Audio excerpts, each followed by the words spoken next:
Dawn, 1st September 1939. World War II is about to begin. Squadrons of the German Luftwaffe drone east towards the Polish border.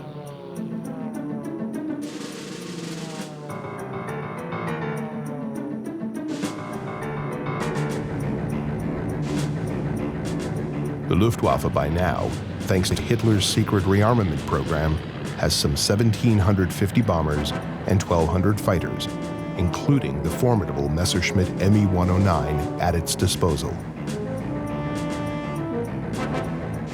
Facing this onslaught is a meager force of less than 200 obsolete Polish fighter aircraft.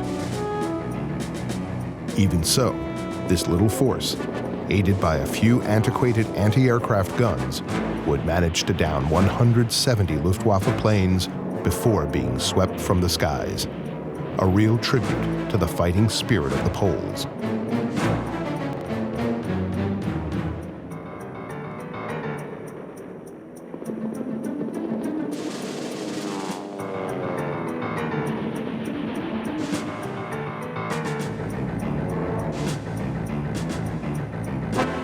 German aircraft overwhelmed the Poles after a few brief but intense aerial duels.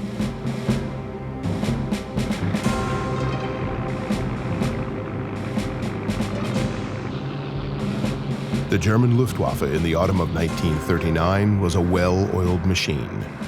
The backbone of the fighter force, the Me-109, had been flying since 1935, and the ensuing 4 years had provided plenty of time to work out problems with the aircraft. The 109 was the first true modern fighter of the era, boasting a mono-wing design with a closed canopy and retractable landing gear. It scored more kills than any fighter in history, and was military aviation's first true multitasking airship. It was an excellent air interceptor and ground attack platform with a tank-busting 30mm cannon. It was also an escort fighter and an efficient reconnaissance aircraft. The 109 was also produced in greater quantities than any other Axis aircraft of the war, and is the most produced fighter aircraft in history, with over 31,000 units rolling off Nazi production lines.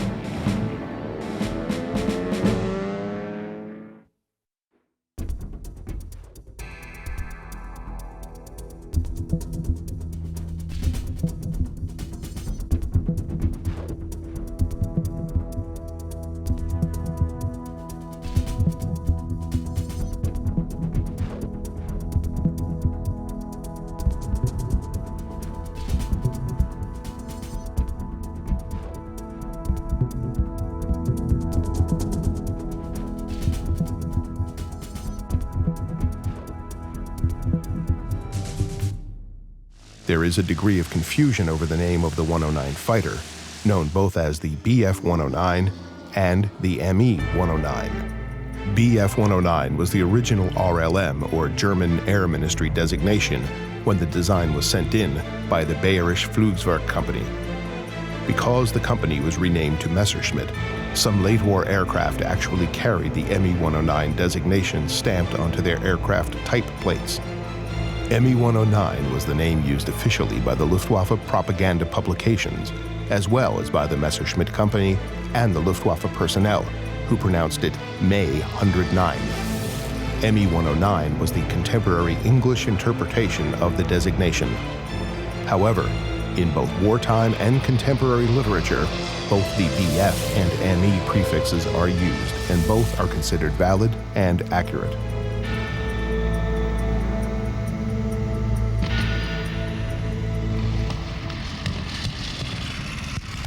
In strategy sessions before the war, the Luftwaffe had concluded that unless bases were available in northern France or the Low Countries, attacks against the British mainland would be very difficult to mount, particularly for fighters with a mere 500-mile range.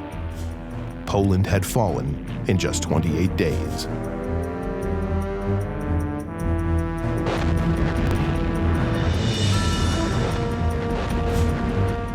The Luftwaffe had yet to face an opponent capable of meeting it head-on. Only the RAF and the French Air Force had such a capability. But for nearly 8 months, there was little air-to-air combat, as the phony war was in full swing. Both sides used the winter to ready themselves for the coming conflict. The strategic situation changed dramatically in the late spring of 1940, when the Germans did precisely what they had done in World War I.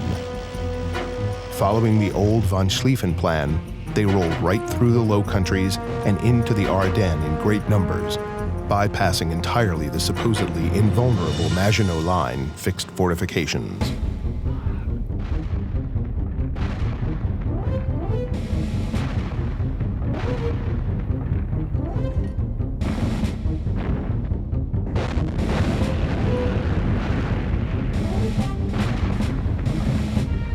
In just days, the Luftwaffe had its needed bases in northern France, just 20 minutes flying time to mainland England. The 109 was about to engage with history.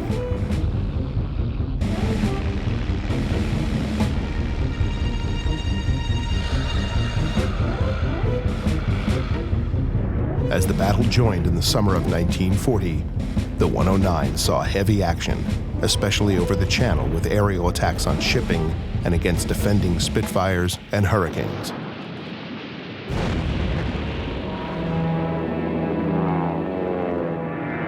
The 109 enjoyed a distinct edge over the British planes with its Daimler-Benz 601 fuel-injected engine.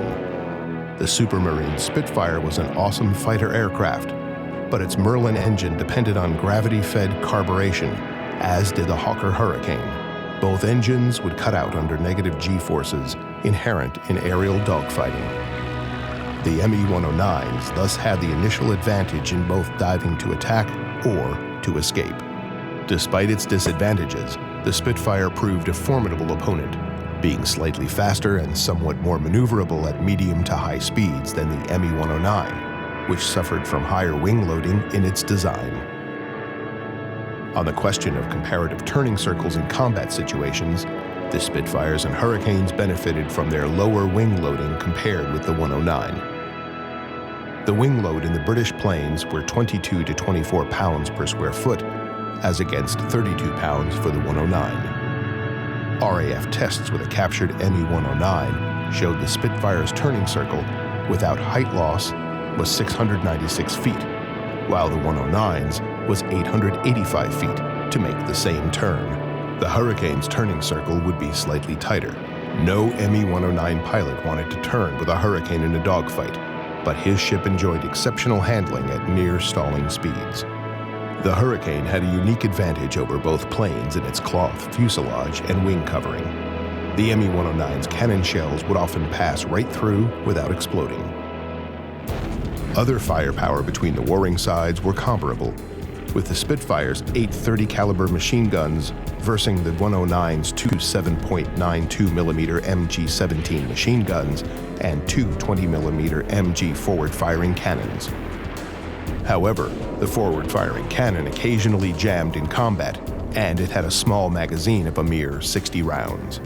To be fair, when the Spitfires were later upgraded and acquired two 20mm Hispano-Suiza cannons, they initially had serious jamming problems themselves. RAF pilots who tested captured 109s liked the engine and throttle response, but criticized the high-speed handling characteristics. Poorer turning circle, greater force required on the control column at speed, and the thick framing of the cockpit glazing, which they felt created blind spots in the pilot's field of vision. The Me-109 also suffered from ground accidents due to swing on takeoff and landings. It has been suggested that 5% of all 109s were lost this way. Former Czech RAF Spitfire pilots who were equipped with the Me-109G after World War II nicknamed the machine the Mule, indicating that the problem was never solved. In February of 1940, some months before the Battle of Britain began, the 109 was fitted with a newer engine, the Daimler-Benz DB601E. The 109 never made its mark as an escort fighter due to extremely limited range. It carried only 88 gallons of fuel, which, allowing for takeoff and flight time to the battlefield, meant they could only stay 15 minutes over British airspace before heading back across the Channel to their bases in France. When that happened, German bombers were on their own as they flew deeper into Britain to their targets. Any 109 pilot involved in a dogfight who forgot to turn and run for home was sure to ditch in the Channel and maybe never to be heard from again. But the 109 made an excellent air interceptor for defensive purposes over Germany. They played havoc with the 8th Air Force B-17s and B-24s, making daytime runs over targets in Germany. It was upgraded with a more aerodynamic fuselage and engine cowling.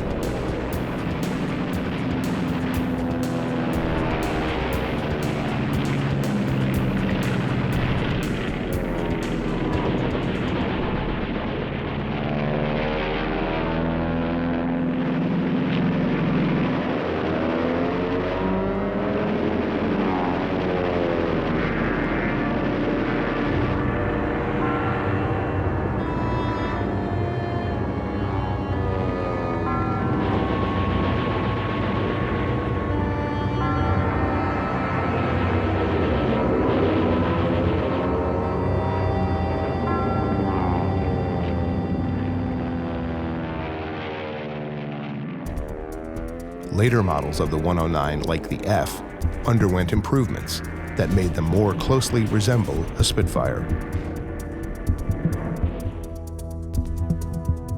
The earlier trapezoidal wings were traded in for more aerodynamically enhanced wings that were elliptical, like the Spitfires. The stabilizer struts were removed. The large underwing radiators were downsized.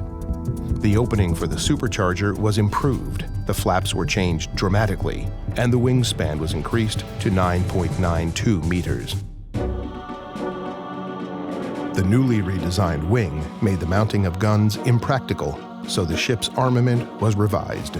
The F model now boasted 2 MG-17 guns above the engine, plus a cannon firing through the propeller hub. The first Me-109 F planes were not well tested, and some planes crashed or nearly crashed due to vibrations which caused either the wing surface to curve or break, or caused the stabilizer to break away. Nevertheless, all these design problems were eventually solved, and the pilots came to agree that the 109 F series was the best handling of all.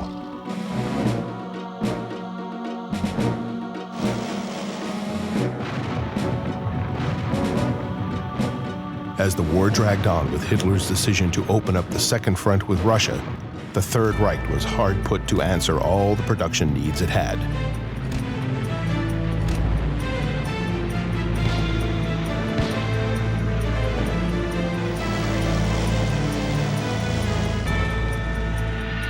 The Luftwaffe had been converting to the Me-109 F series as quickly as possible.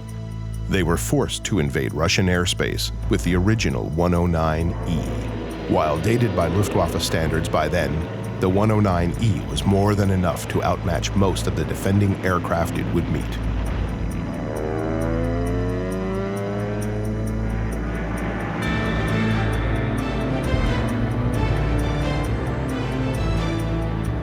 Early on the 22nd of June 1941, the Luftwaffe launched a preemptive strike with 637 bombers and 231 fighters on 31 airfields.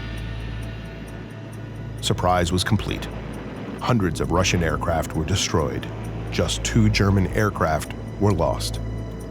The attacks continued all day, and by nightfall, almost 300 Russian aircraft had been downed by the 109E fighters, and at least 800 more destroyed on the ground. By the 29th of June, a week later, the Nazis reported the destruction of at least 4,017 Soviet aircraft to the loss of 150. As production of the 109F increased and battlefield attrition took its toll of the 109Es, by the fall of 1941, the Es all but disappeared from frontline units. Messerschmitt's Me-109, the backbone of the Luftwaffe fighter squadrons, reached its pinnacle with the production of the F series, and as the Luftwaffe began taking delivery of the Fritz, no successor to the Messerschmitt progeny was on the drawing board. Even so, by mid-campaign on the Eastern Front, as the 3-pronged Nazi invasion force rolled over the opposition, the Messerschmitt design team produced yet another of the now aging 109. This one was called the Me-109G, or Gustav, as it affectionately was known among the troops. The G6 model, ultimately the most produced Bf-109 version, had extremely heavy armament. The G6 U4 variant with Ruhstadt's R6 was armed with two 13mm MG-131s mounted in the engine cowling, a 30mm Mark 108 cannon firing through the propeller hub, and one 20mm MG-151-20 cannon in each wing. The G6 also came with various assembly sets, and used to carry bombs or a drop tank for use as a night fighter, or to increase firepower with the addition of rockets or extra machine guns. It was in an Me-109 G14 that Major Erich Hartmann of the Luftwaffe reached his unrivaled total of 352 confirmed victories, although these were gained on the Eastern Front, where German fighters easily outclassed the early Soviet fighters. The 109G remained the major version right up to the end of hostilities in May 1945. It is thought that some 35,000 Bf-109s of all versions were produced. By the late summer of 1944, the Luftwaffe fighter arm had been rendered impotent through heavy attrition, as the 109s encountered the vastly superior P-51D Mustangs of the Allies. Now, lacking experienced pilots and constantly feeling the pinch of dwindling fuel supplies, units could occasionally inflict heavy casualties on the Allies, but could not influence the war.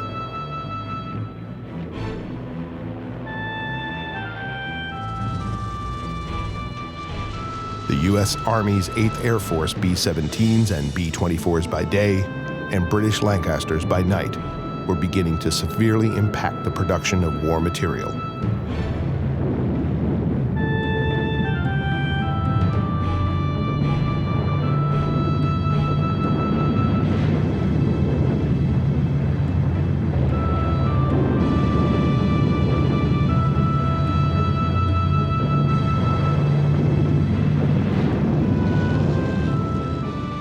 General Adolf Galland was assigned by Göring to deal with them.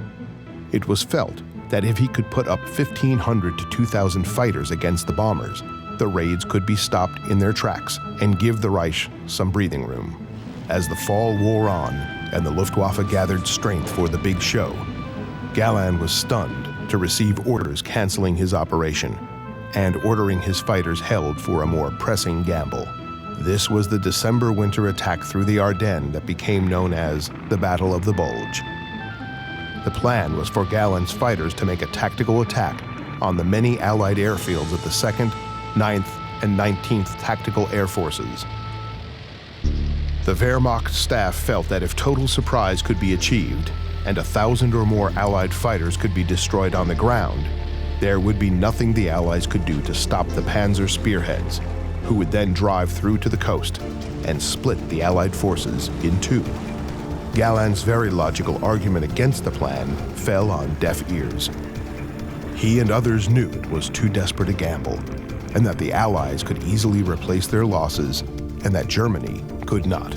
But the Führer had made his decision, and there was no stopping him. As the bad weather finally lifted, Operation Bodenplatte, as it was called, was finally launched on the 1st of January, 1945. The Luftwaffe was about to set off on its last great mission of the war. At first light, hundreds of Luftwaffe planes were sent off on their secret mission to destroy or cripple as many Allied planes and airfields as they could.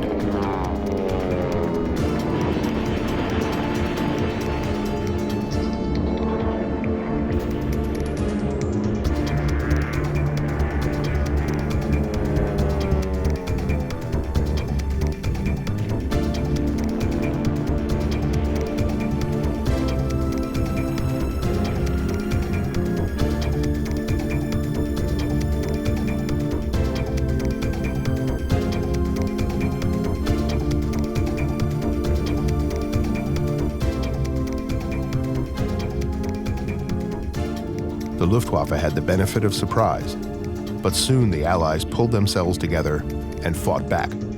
Still, the Germans had some success, but it was short-lived. The intense secrecy surrounding the operation extended to the German flak units, who presumed that the large formations of aircraft were hostile and sent up barrages that destroyed many of their own planes. The low state of German Luftwaffe training showed up when repeated strafing runs over Allied airfields resulted in fewer than a dozen Allied losses per field. Conversely, Allied training was in evidence as hundreds of American and British fighters managed to get into the air and carry the fight to the attacking Luftwaffe, downing more than 100 of the 109s.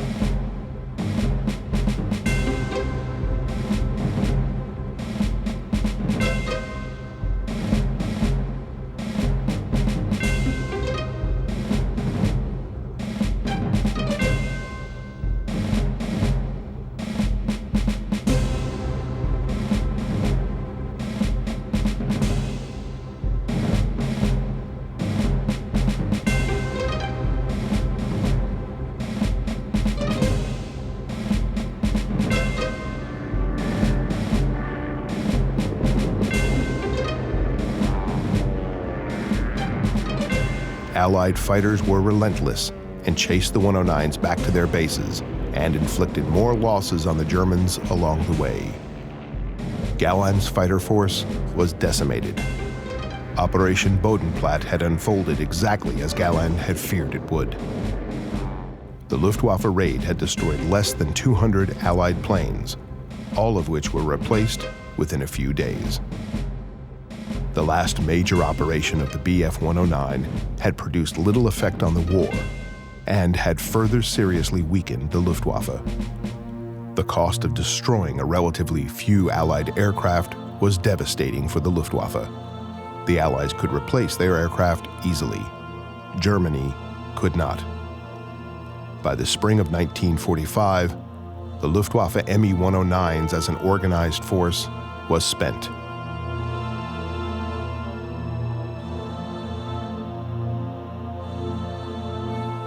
Wreckage of the downed aircraft littered the landscape. The metal of the machines fused with the bodies of dead pilots, forming sad monuments to a lost cause.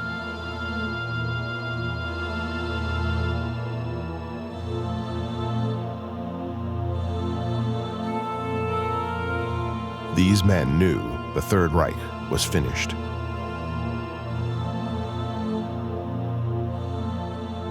They fought on, not for Hitler or the Nazis, but for their own sense of airman's pride. It was a quality that even their enemies could appreciate.